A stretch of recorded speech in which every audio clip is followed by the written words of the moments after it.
नेपालको जेन्जीले त गरे अब इन्डियाको जेन्जीले के गरिरहेको छ एकचोटि हेरौँ। अहिले इन्डिया लगायत वर्ल्डमै यो ट्रेन्डको सब्जेक्ट बनेको छ। सो लेट्स सी है। Cockroach Janata party, yes you heard right, cockroach Janata party.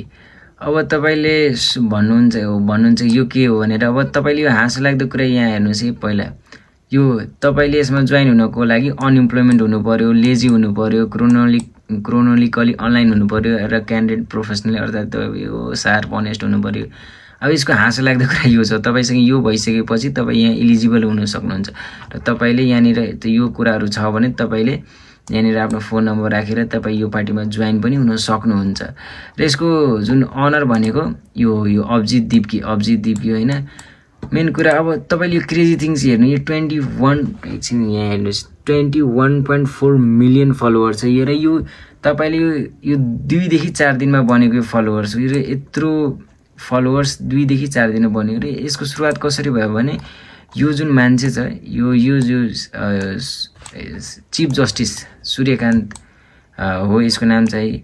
यसले चाहिँ एउटा हियरिङमा 15 मेको हियरिङमा यसले के भन्यो कि यो इन्डियाको जुन बेरोजगार मान्छे छ त्यो कोक्रो जस्तो छ, प्यारासाइट जस्तो छ।